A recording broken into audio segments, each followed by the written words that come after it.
what brought you here?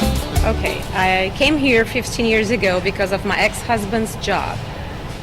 And I ended up staying after we divorced, and I decided to, study art at the University of Tulsa. Mm-hmm. So there I got a BFA and MA in printmaking and an MFA in ceramics.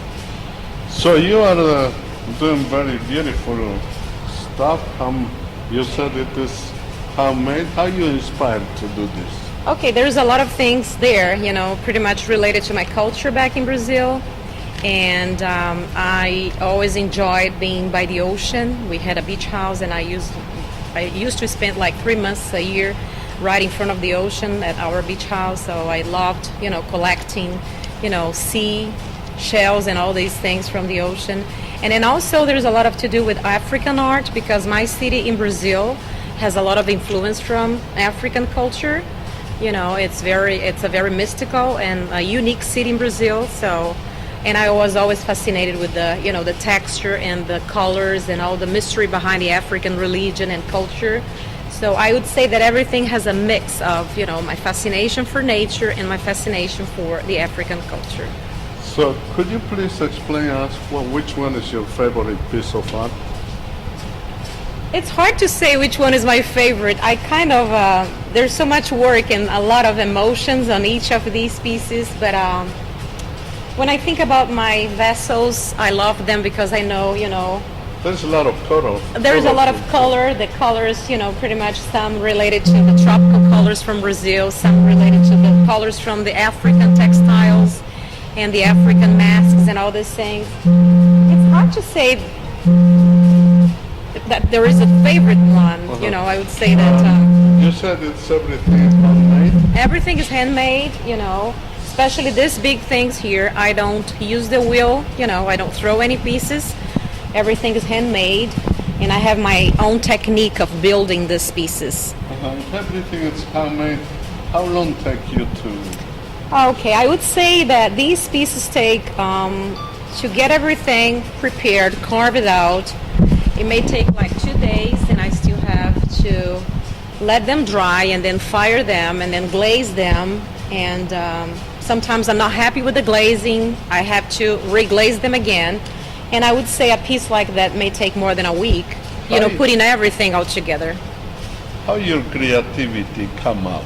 You have inspired 24 hours before?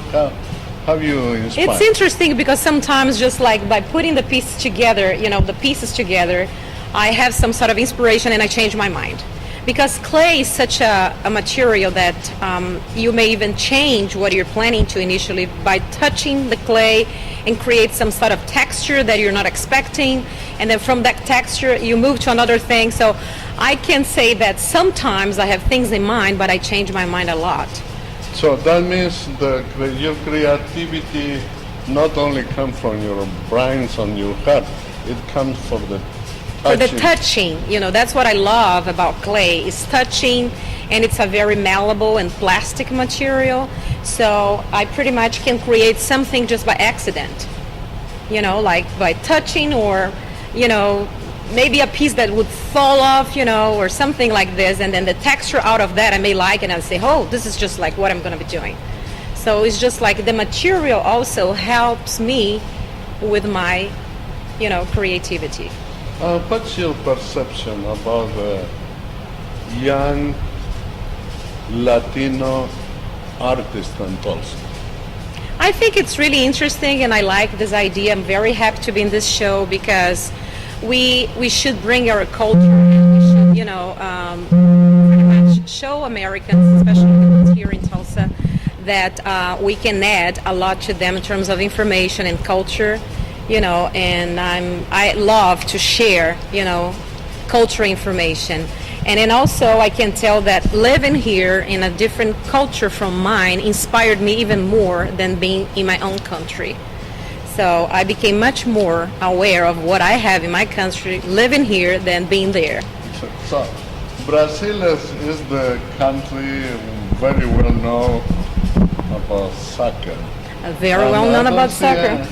No, even though I'm a really fan of soccer, and this piece here, when I first started, I said, could be a soccer trophy.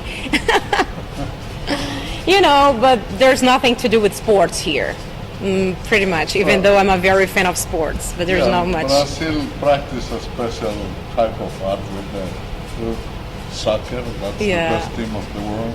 Hopefully, it's going to do well in the world.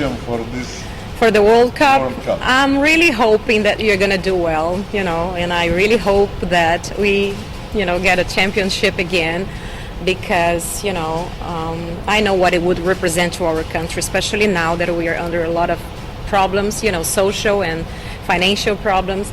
So it would be like great. What will be your message to the young Latino artists? I think that my message is that they should, you know, continue creating and continue having their history here, continue trying to show their culture in their art, and you know, and I hope that they kind of get more inspired by being far and enjoying their culture back, even though there's lots of issues in their countries, like mine. I think they should find inspiration here, even being far from their culture, because they can always relate back, and then I hope they never lose their history and their, you know, native culture. That's very good. ¿Quieres agregar algo más? Olá oi todos, é um prazer grande estar nesse show. Eu sou brasileira, sou latina e sou artista, e estou muito feliz de poder dividir a minha arte com as pessoas de Tulsa. Muito obrigado. De nada. Okay.